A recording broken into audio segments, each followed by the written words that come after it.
నమస్తే, welcome to signal TV. ఈరోజు మనం షాపూర్ నగర్ రైతు బజార్లోని ఎంజే ఫంక్షన్ హాల్లో ఉన్నాము. ఇక్కడ బీఆర్ఎస్ ఆధ్వర్యంలో 22A బాధితులందరూ వచ్చారు. మరి వారి సమస్యలు ఏంటి వాళ్ళని అడిగి మనం తెలుసుకుందాం. ఇప్పుడు నేను కూడా 22A బాధితుని. మా సర్వే నంబర్ 192-93 జీడిమెట్ల గ్రామంలో ఇంచుమించు 70 సర్వే నంబర్లు 22Aలో పెట్టాడు. 22A తొలగించే వరకు మేమందరం కూడా ఉద్యమిస్తాం. ఎట్టి పరిస్థితిలో ఈ 22A నిషేధిత జాబితా నుండి తొలగించాలి. మా పేద ప్రజలకు అండగా మరి నిలబడ్డ బీఆర్ఎస్ పార్టీకి కూడా మేమందరం కూడా ధన్యవాదాలు తెలియజేస్తున్నాం. అదేవిధంగా ఈ 22Aని తొలగించిన ఎడల రేపు సెప్టెంబర్ 7 తారీఖున జరిగే అసెంబ్లీ ముట్టడికి మేమందరం కూడా బాధితులం. 1,00,000 మందితో అసెంబ్లీ ముట్టడించడానికి మేమందరం కూడా సిద్ధమవుతున్నాం. ఎట్టి పరిస్థితుల్లో ఏది ఏమైనా ఈ 22Aని నిషేధిత జాబితా నుండి కుత్బుల్లాపూర్లో ఉన్న అన్ని సర్వే నంబర్లని వెంటనే తొలగించాలని విజ్ఞప్తి చేస్తున్నాం. కుత్బుల్లాపూర్లో, పేట బషీరాబాద్లో, జీడిమెట్లలో ఉన్న సర్వే నంబర్లన్నీ కూడా 22 నుండి తొలగించాలని చెప్పి ఈరోజు మా ప్రత్యేక డిమాండ్ చేస్తున్నాం. అదే కదా ఇప్పుడు రేవంత్ రెడ్డి సర్కార్ చేసే గవర్నమెంట్ పని అది. అక్రమంగా గరీబుల ఇల్లు గులగొడుతున్నారు తప్ప పెద్దల ఇల్లు జోలికి ఎవరు పోతలేరు. మామూలుగా చిన్నగా గరీబుడు 120 ఇల్లు కట్టుకుంటే ఆ ఇల్లు హైడ్రాలో ఉందని చెప్పి దాన్ని కులగొట్టడం జరుగుతుంది. లేదంటే యూఎల్సీలో ఉన్నది అర్బన్ సీలింగ్ ల్యాండ్ అని చెప్పి రిజిస్ట్రేషన్ అయితే లేదు. లేదంటే 22Aలో ఉన్నది కాబట్టి ఆ రిజిస్ట్రేషన్ అయితే లేవు. మొన్న మా ఫ్రెండ్ వాళ్ళ నాన్నకు కిడ్నీలు ఫెయిల్ అయితే ఒక ఫ్లాట్ అమ్ముకుండు. ఆ ఫ్లాట్ అమ్ముకుని హాస్పిటల్కి పోదామనుకుంటే అది రిజిస్ట్రేషన్ అవ్వదన్నా నేను క్యాన్సిల్ చేసుకుంటానని చెప్పి కొన్న పర్సన్స్ చెప్పడం జరుగుతుంది.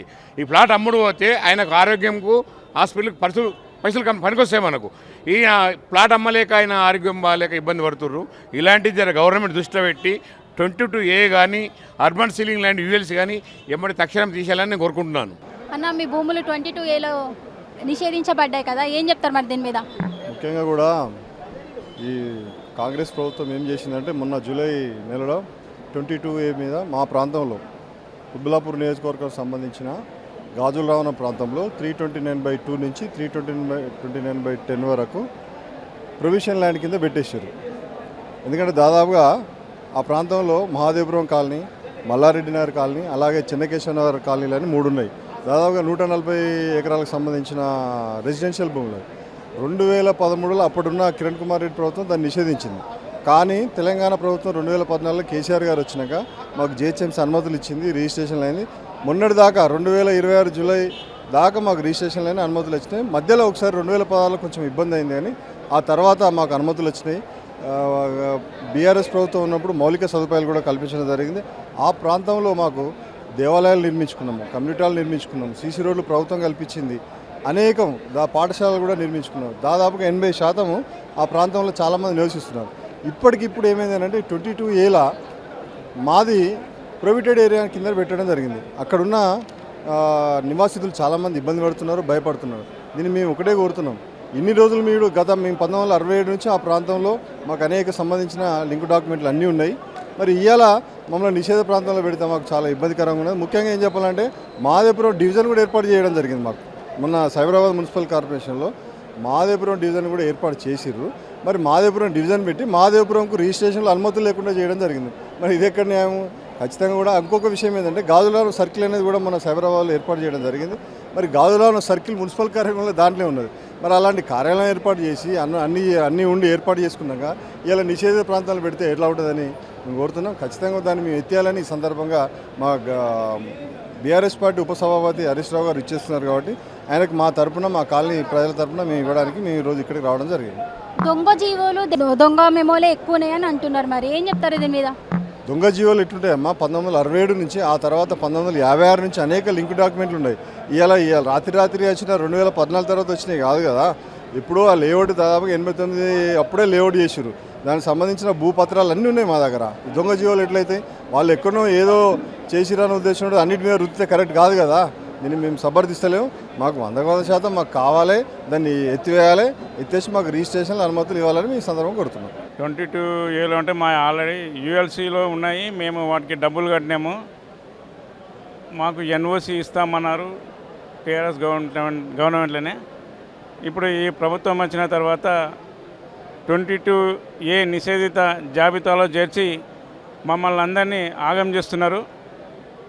మాకు ఇల్లు కట్టుకోనికి పర్మిషన్ ఇచ్చారు, అన్నీ ఇచ్చారు. 10 జీపీ లేఅవుట్ అయింది, మున్సిపాలిటీ వాళ్ళు పర్మిషన్ ఇచ్చారు. అన్ని రకాల పర్మిషన్లు ఇచ్చి కూడా మళ్ళీ ఇప్పుడు 22A జాబితాలో చేర్చి మాకు ఏమైనా ప్రాపర్టీస్ అమ్ముకుంటే అమ్ముకోరాకుండా, కొంటే కొనుక్కోరాకుండా చేస్తున్నారు. ఈరోజు చాలామంది ఓపెన్ ప్లాట్లు కొనుక్కొని వాళ్ళ బిడ్డ పెళ్ళిళ్ళకు, కూతురు కొడుకు విదేశాలకు వెళ్తే అమ్ముకొని విదేశాలకు పంపేయడానికి ఆ ప్రాపర్టీని కాపాడుకొని పెట్టుకున్నారు. ఇప్పుడు అలాంటి పరిస్థితులు లేకుండా చేశారు. పెళ్ళిళ్ళు పెట్టుకున్న వారికి పెళ్ళిళ్ళు కావడం లేదు. చదువుకునేవారు విదేశాలకు పంపించి చదివిద్దామంటే అక్కడ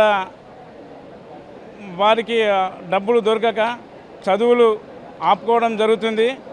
ఈ ప్రభుత్వానికి ఇది ప్రజాపాలన, ప్రజల ప్రభుత్వము అని చెప్తున్నారు, కానీ ప్రజలకు అనుకూలమైన పాలన కొనసాగడం లేదు.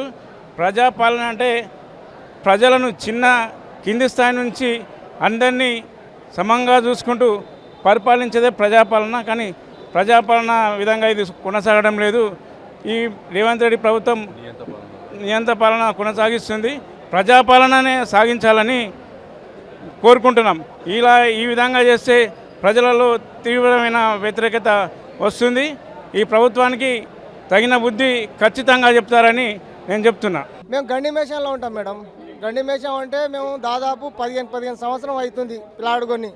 ఒకరొకరు బంగారం, ఆడపిల్లలు, మా బిడ్డ కూడా అందరితో కొన్నాం. ఒకటి 80 గజాలు కొన్నాం.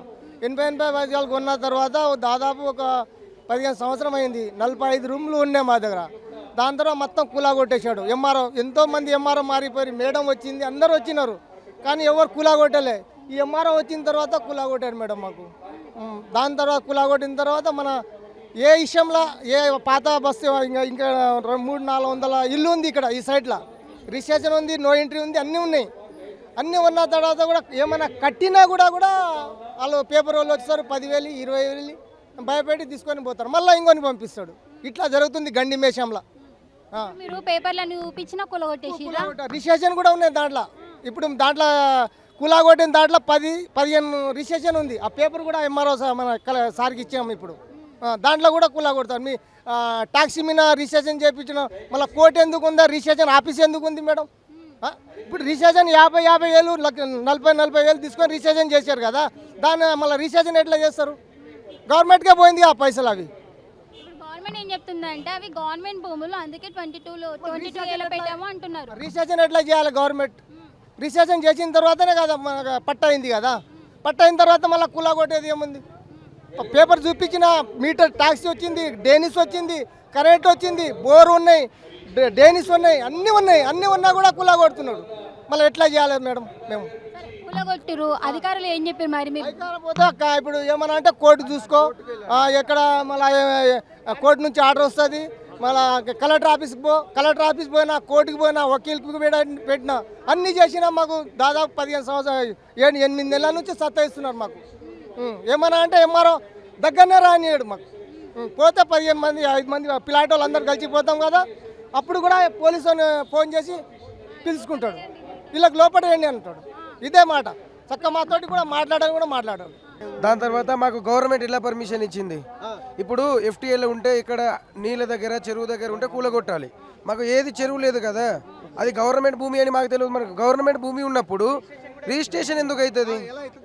మళ్ళీ కాలువ ఎందుకు వస్తుంది, మీటర్లు ఎందుకు వస్తుంది, దాని తర్వాత కరెంట్ స్తంభాలు ఎందుకు వస్తాయి, ట్యాక్సీ ఎందుకు వస్తాయి, అన్ని ప్రూఫ్లు ఉన్నాయి మా దగ్గర, ఇల్లుతో సహా అన్నీ. మేము ఆల్రెడీ కూలగొట్టిన తర్వాత కంటెంప్ట్ కేసు కూడా వేసాము. ఆ కంటెంప్ట్ కేసు వేసిన తర్వాత కూడా వాళ్ళు వచ్చి కంచె వేశారు. కంచె వేసిన తర్వాత మేము వాళ్ళకి అడిగాము, మేము కేసు నడుస్తుంది కోర్టులో, మీరు ఎట్లా కంచె వేస్తారు, ఏ హక్కుతో కంచె వేశారు? మళ్ళీ కోర్టు వాళ్ళు ఏం చూసుకోరా? కోర్టు వాళ్ళకి చెప్పాము కదా, వీళ్ళు కంటెంప్ట్ కేసు తీసుకున్న తర్వాత వాళ్ళని చూపించాము. లేడీస్ హైదరాబాద్ వచ్చారు. లేడీస్ హైదరాబాద్ వచ్చిన తర్వాత చుట్టుపక్కల మనం రానియట్లా, దగ్గర రానియట్లా. ఆడ ఇల్లులు ఉన్నాయి, మీరు చూపిస్తాను మీడియా ముందరనే ఎన్ని ఇల్లులు ఉన్నాయి చూపిస్తాను చూడండి. ఇల్లులు ఉన్నాయి, అక్కడ ఇల్లులు ఉన్నాయి, కూలగొట్టారు చూడండి. ఇల్లులతో సహా నేను చూపిస్తాను, హౌస్ నెంబర్తో సహా ఉంది. 120 గంటి మైసమ్మ. ఇవి కూల్చిన 5 నెలలు అవుతుంది మేడం. 5 నెలలు అవుతుంది. మాకు ఎక్కడ అసలు నేను ఇంటి మీద లోన్ తీసుకొచ్చి కొనుక్కున్నా మేడం. హైదరాబాద్ నేను ఆటో నడుపుకుంటున్నాను. ఆటో నడుపుకుంటే నేను ఇంటి మీద ఏదైనా హైదరాబాద్లో ఇల్లు ఉండాలనేసి సొంతం ఇల్లు నా ఊర్లో ఉండే ఇల్లు మీద లోన్ తీసుకొని నేను కట్టుకున్నాను. ఆఖరికి నా లోను శ్రీరామ్ ఫైనాన్స్ వాళ్ళు ఇంటి తాళం వేశారు.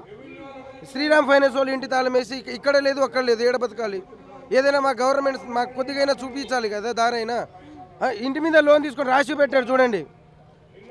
శ్రీరామ్ ఫైనాన్స్ ఇది ఆధ్వర్యంలో ఉందనేసి ఇంటి మీద లోన్ తీసుకొచ్చి ఇక్కడ భూమి కొన్నాను నేను. ఎందుకంటే ఆటో నడుపుకుంటున్నాను, నాకు ఏదైనా సొంతం జాగా ఉండాలని. ఇంత ఎక్కడైనా బతుకు తెరువు ఉండాలంటే ఏదైనా నీకు ఇల్లులు ఉన్నాయని అడుగుతారు.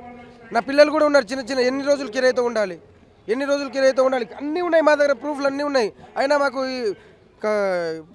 మాకు అసలు ఇంత కూడా ఛాన్స్ ఇవ్వట్లేరు. అన్నీ మాకు పర్మిషన్ ఉంది, నాలా పర్మిషన్ ఉంది. కోర్టుకి వెళ్ళాము.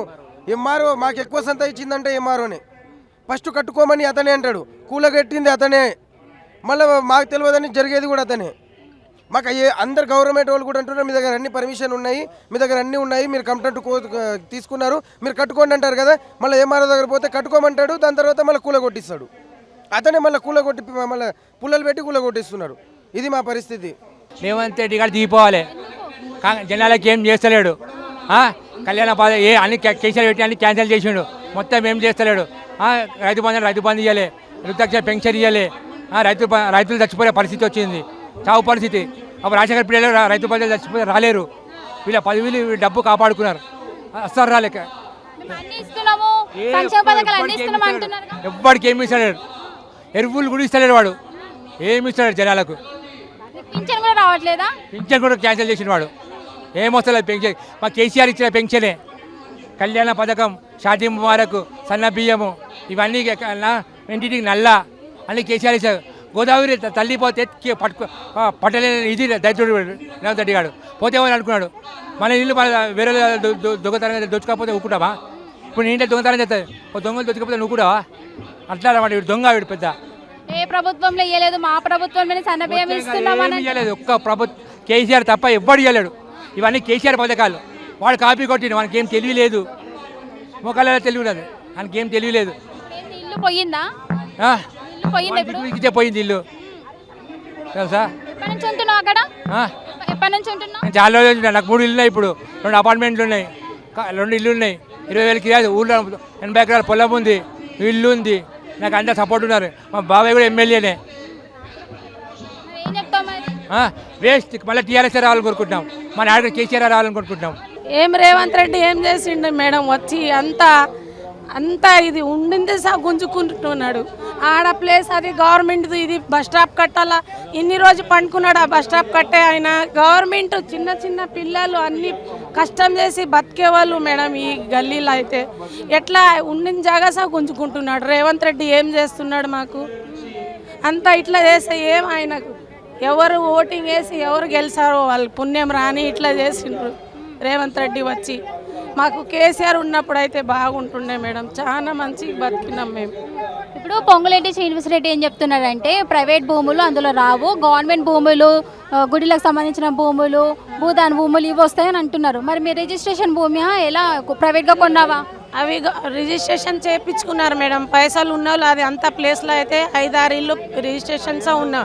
ట్యాక్స్ ఉంది, కరెంట్ బిల్ ఉంది, మళ్ళీ గవర్నమెంట్ బిల్ భూమి ఉంటే ట్యాక్స్ ఎట్లా వస్తుంది మేడం? ట్యాక్స్ గవర్నమెంట్ కాకపోతేనే ట్యాక్స్ కదా ఇచ్చేది. ట్యాక్స్ ఉంది, కరెంట్ బిల్ కడుతున్నారు. మళ్ళీ అట్లా ఉన్న వాళ్ళకి గుంజుకున్నాడు ఆయన.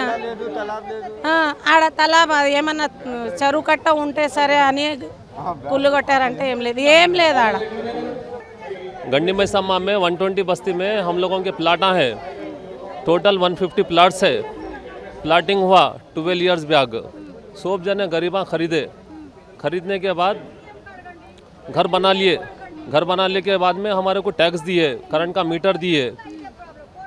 आधे घर बन गए, उसमें एक 20-30 प्लॉट्स तक कंप्लीट हो गए. रूम्स वगैरह पूरा रह रहे, वहाँ पे संसार कर रहे पूरा. पूरे गरीब लोग हैं. उसके बाद में ये अपना कांग्रेस हुकूमत आने के बाद में उसको जो सो आके पूरे घर विदाउट नोटिस पूरा तोड़ दिए. नोटिस नहीं दिए कुछ, पूरा तोड़ दिए घर. तोड़ देने के बाद में हम लोग गए. हाँ मंडल ऑफिस को जाके पूछे तो बोले कि क्यों तोड़े बोले तो वो लोग बोल रहे कि नहीं ये गवर्नमेंट लैंड है। तो हम पूछे सर गवर्नमेंट लैंड है तो 10 ईयर्स बैक 12 ईयर्स बैक बनाने के लिए कई को दिया हमारे को, टैक्स कई को दिए, मीटर कई को इशू करे हमारे को। हाँ गवर्नमेंट इज देना टैक्स, गवर्नमेंट इज रजिस्ट्रेशन भी करी, कुछ प्लाट को रजिस्ट्रेशन भी है उसमें, कुछ प्लाट को टैक्स भी है, कुछ प्लाट को जो है सो मीटर्स है करंट मीटर्स, और थोड़े प्लाट्स खाली थे खाली, और थोड़े प्लाट बना लिए तो पूरा बस्ती कंप्लीट हो जाता था। अभी नए MRO साहब आके पूरा बस्ती डिमोलिश करे। MRO साहब के पास गए तो कलेक्टर साहब के पास जो बोल रहे, कलेक्टर साहब के पास गए तो वहाँ जो यहाँ जो इधर उधर खाली फिरा रहे हमारे को। हाँ कलेक्टर सर को, तहसीलदार को, RDO सर को और मिले, तहसीलदार सर को, कलेक्टर सर को मिले आप? हाँ मिले। क्या बोल रहे हैं उन लोग? तो उन्होंने बोल रहे हमारा इशू नहीं है, वो कलेक्टर साहब का इशू है बोल रहे। कलेक्टर साहब के पास गए तो कलेक्टर साहब बोल रहे उसका नोटिस नहीं है हमारे पास, इन्फॉर्मेशन नहीं है, वो तहसीलदार साहब के पास ही जाके बात करो बोल के बोल रहे। हाँ हमारे कितना साल तक उधर है? कितना साल तक रह रहे 10 ईयर से। हाँ क्या बोलते हैं आप गवर्नमेंट के लिए?